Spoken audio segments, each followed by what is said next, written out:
Welcome to Private Club Radio, your weekly source for industry education, news and discussion. Broadcasting from Tampa, Florida, ladies and gentlemen, here is your host, Gabriel Aloisi. Well, my next guest here on Private Club Radio is Rob Balasabas, joining us from Vancouver. Rob, I know via LinkedIn. That's how we originally got together. But Rob, welcome to Private Club Radio, sir. Hey, thank you so much for having me on. It's awesome. It's always an honor to join someone's show. So glad to be here. Thanks for having me. So you used to be over at a company called Thinkific, which was an e-learning platform. Now you're at TubeBuddy. Tell us what that transition was like for you, and give us a little background on yourself, Rob. Yeah, sure. Yeah, thanks a lot. So I used to be with a company called Thinkific, a great company. They're an online course platform. So basically, if you wanted to teach anything, you teach golf, teach baking, there's people teaching marketing, all sorts of things.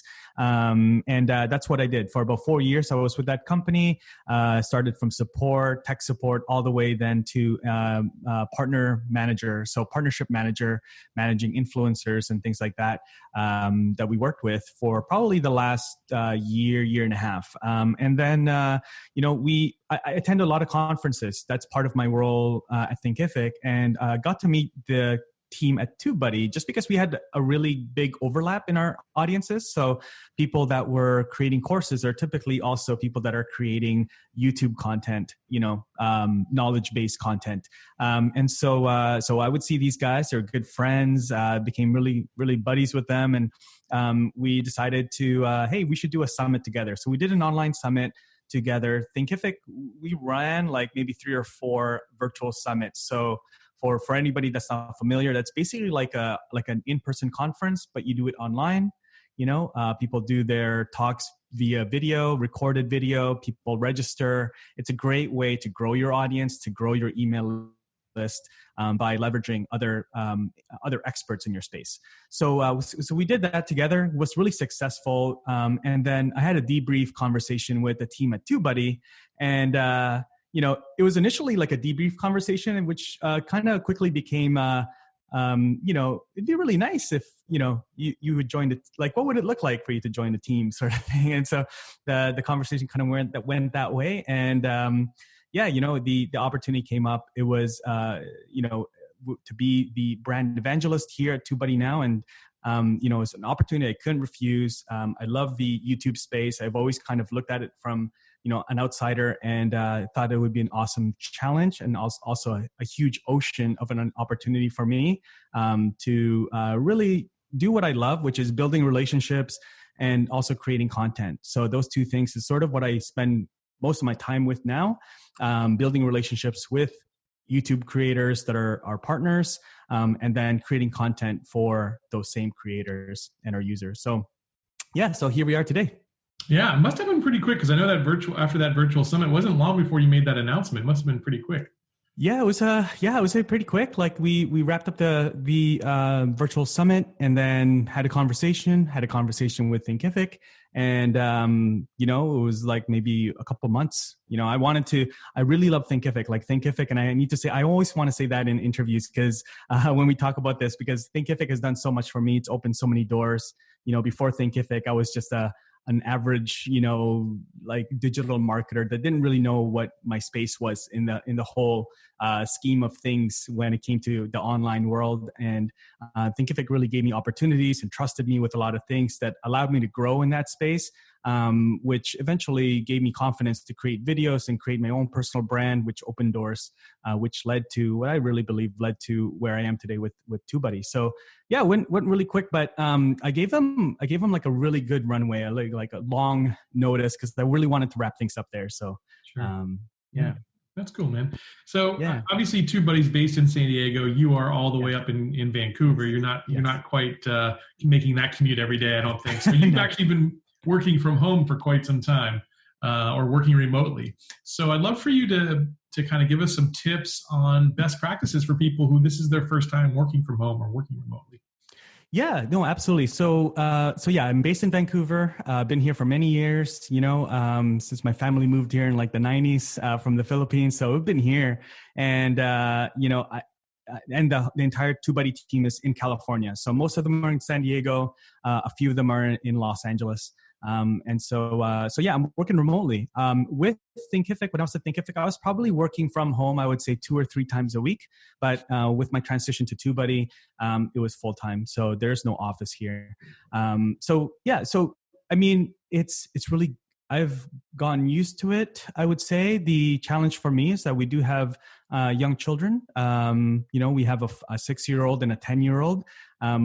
Before, right, the things that are all happening right now before quarantine and all that stuff, they were going to school. So they were outside of the house for a good 6-7 hours of the day, but now they're home. And so one of the things I've really had to learn and really discuss with the family and my wife was setting sort of like space boundaries. So fortunately, I do have, like, we turned our den into my home office / studio.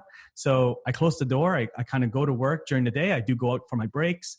I go out for my lunch, and they kind of know not to come in here. They have their own like homeschooling right now because schools are closed. Right. So they have their own space outside in the dining table and stuff like that. So as far as advice for anyone that's new to working from home, the first thing is I would say is treat it like you're going to work. So every day I get up, take a shower, I shave, you groom yourself, you get ready for work, right? I speak to a lot of content creators, even some of the ladies there that go to work, they say that they get ready, they do their hair, they put their makeup on, because a lot of the time we all have meetings and a lot of them are happening on Zoom or video calls, and they want to show up. They even put perfume, I've been told. Really? Wow.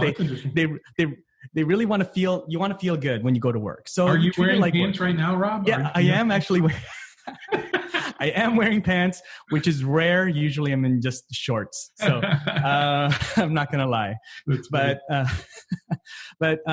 So get ready, right? I think, having a routine to get ready kind of puts you in the mode of, okay, this is my work time. And so getting ready is really important. And then also using your calendar. For me, I block out time. Like one of the biggest things that I had to deal with when I started working from home was that I was working way longer than I normally would when I went to the office, because I lost track of time. Like, especially hard to put your work away when it's right there too, right? Exactly. There's always like, oh, I'll be there. Just one more email, or like, I just got to wrap up this one thing. And then like that thing leads to another thing. And before you know it, it's like 7, 8, 9 p.m. Your family's had dinner without you. Like, so that's a really dangerous place to be in. And so having that cutoff time is really important. So, blocking out, times to have lunch, go for a walk, get up. One of the tools that I use, if you guys are interested, is there's this whole thing of Pomodoro. Right? There's a Pomodoro apps out there. It's called Tomato Timers. And so basically you can download it, goes to your Chrome extensions, free extensions out there. And you can set it to like basically set an alarm every 20 minutes. It'll pop up on your window and it'll be like, go for a walk.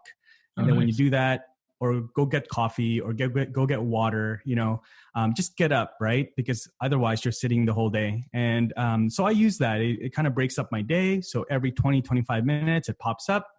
And then when I click OK, start it, like it'll start a 5-minute timer for me to go and just get up, go do something, and then come back. And so I find that actually helps me to come back and have a fresher mind to approach whatever task I'm working on. So block out time, make sure you have lunch, take care of yourself, and then have a cutoff time, right? Especially if you have a family, you want to have a cutoff time. You don't want your family, especially people you're living with, your partner, to kind of see that like you're working too much, like this is becoming a burden.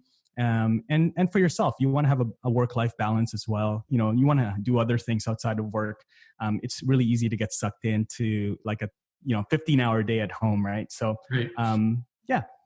Those are great tips. What was the hardest challenge for you in just making that transition? I did a couple of those tests. Like, are you an introvert, extrovert? So it says I'm an extrovert. I do enjoy people. I enjoy talking to people, connecting with people, spending time with people. It gives me energy, kind of energizes me. So being at home, you're not able to do that. You don't have water break or coffee break, and there's no lunchroom or, people that you see.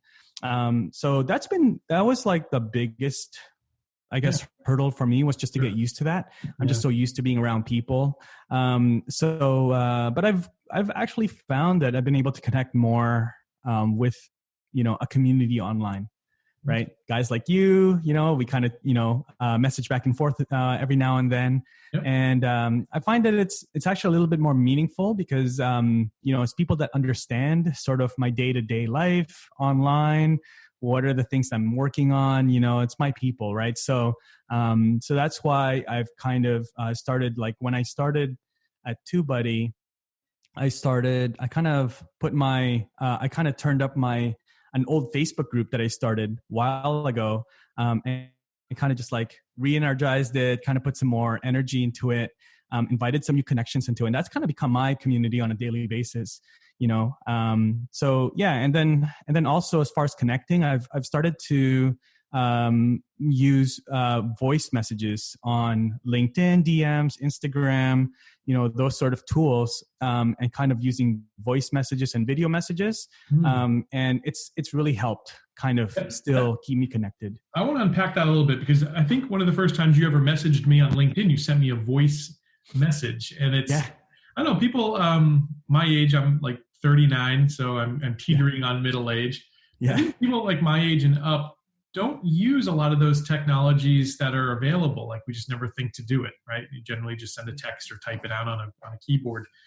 What would be something like that, that you've seen, some other pieces of technology or software that can make this virtual world a little bit more connected? What are some of the best pieces of software you have out there? Yeah, so I think you should just start with, where your connections are, because all of those social apps, LinkedIn, Instagram, Facebook Messenger for sure, even Twitter, I believe, they all have some form of voice messaging. So for me, I've kind of gravitated to voice messaging just because I hate typing. Like, I have like really fat fingers. So I'm like, and I always want to say too much. And so I just said, I'm going to press record, voice record, and then go, and it's done. And so it's A, more efficient for me, and B, it's more personal, and I get more replies that way. Sure. You're a YouTuber, and you do a lot of these types of, virtual things. So you're probably now used to like hearing your voice, seeing yourself on camera. Was that transition difficult? And like, what did you use to get over like the sound? And most people hate their voice when they first hear it. Oh yeah, man. I've only started recently, watching my own videos. Like, you have to watch your videos when you edit them, of course, that. Yeah. But like, usually that was like the only time I would see myself after I uploaded. I'm like, I don't want to watch it's so weird. Like, and then actually my kids would sometimes, when we're just hanging out, and we don't have cable because we just watch YouTube or Netflix or Amazon or something, and they'll clown me, right? They'll go to YouTube, and they'll pull up my video in the living room when we're having like movie night or something. I'm like, turn that off. Like, I don't want to see myself. Anyways, yeah. So, you just got to get used to it. But like, plus like, if it's only your voice message, it's just kind of like a voicemail. I guess in a way, it's also a good way to kind of practice for me to not say, and all those, and kind of like really be concise. Cause especially when you're leaving voicemails for, colleagues or people in your work life, you don't want to waste their time and, be like, by the way, just like, it kind of helps me, it kind of forces me to be understanding of like being really concise with my messages. But yeah, don't be afraid of it. I mean, people are going to listen to it. They're just going to appreciate that you left a voicemail. It's really personal, and you'll be able to reply to more people as well.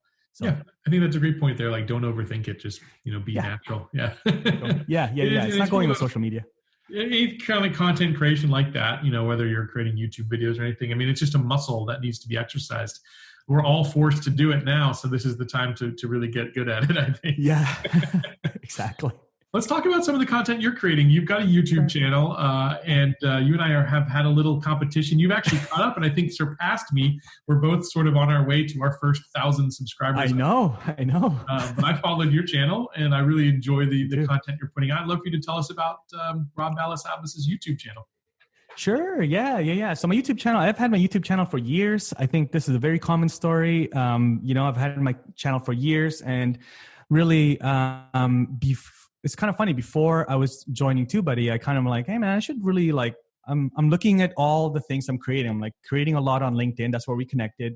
And I love LinkedIn. I think LinkedIn is a really good place to build your personal brand because it's not as competitive, I guess. It's not as hard to get reach as YouTube, where it's like YouTube has so many people on it, which is really good, but it does take some time. It's a longer term investment with your time to build your brand there. But I started creating videos on LinkedIn, and it'll open up a lot of doors, conferences, speaking in different places.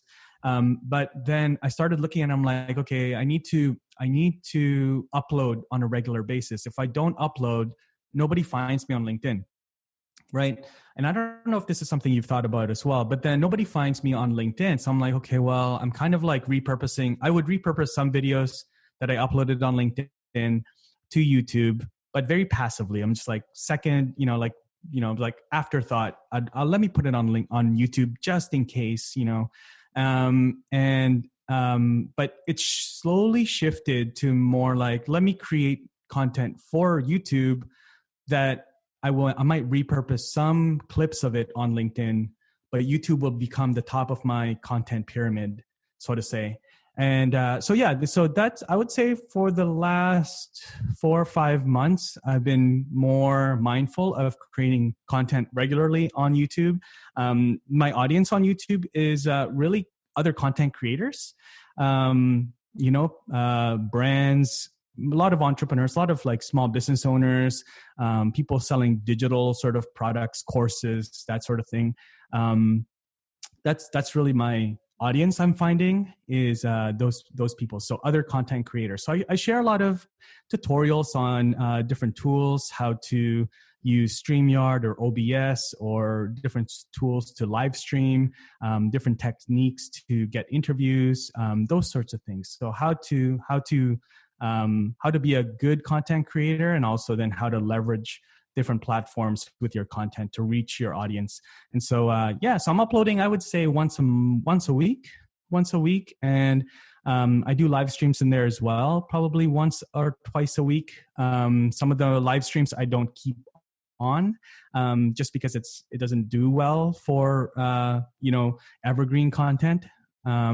So it's growing. It's growing. I'm noticing, and everybody was telling me like, hey, you got to continue building content. You got to continue sort of like this grind phase of getting to like your first 100 uploads. By that time, then you'll start picking up some steam. And I'm kind of experiencing that now, just like you are. And it's kind of like a snowball effect with YouTube. Yeah, so really taking off. I think you had a day, a couple, like maybe last week or something, where you had like 70 something subscribers. Yeah. That was awesome. What do you? I don't know what happened. Yeah, it's just random. I don't know what happened. I did an interview somewhere, I think, and maybe it was published then, but I'm trying to track that down. But I don't know. Yeah, had to come from somewhere. It was really cool to see. Thanks. So I don't want to take up too much more of your time, but since you've been on lockdown, what's been the number one piece of software, whether it's productivity, using it for YouTube? What's been the number one thing for you that you've discovered during this time? Oh man, there's quite a few. I mean, of course, if you guys are looking to build on YouTube, then TubeBuddy for sure. Not biased, not sponsored, but it's awesome. TubeBuddy is awesome. I've used it since the beginning of YouTube, awesome. My YouTube own journey, and I've loved it ever since. So I'm huge TubeBuddy fan. Yeah, no, that's great. Thank you. I appreciate you being part of that. Really for me, I would say, man, the most simplest thing for me right now, being on lockdown, my calendar, honestly, man, it really handles my whole life. My whole Monday to Friday is my calendar, and making sure that I'm on point there. I use Zoom a lot. So I've never had to, but now I upgraded my Zoom account so that now I can actually have like all the other features of like having more people and longer, over 40 minutes and stuff. But the one thing that's really saved me a lot of time is that I can integrate my Google Calendar with Zoom. So whenever I create like a meeting or a call, I can put the destination as Zoom, and Zoom automatically spins up like a room for that meeting. So yeah, it saved me a lot of time for, setting up, where to meet and stuff like that. So nice. That's awesome. It seems a great tool. I think they went from 10 million to 200 million users in the last like 30 or 60 days. Oh, jeez. Testament to the great job they did. Maybe they hadn't marketed like they should have, but this is a good opportunity for them. Yeah. Cool. Rob, if folks want to find out more about you, follow the YouTube channel, or just follow your journey, what's the best way for them to do that?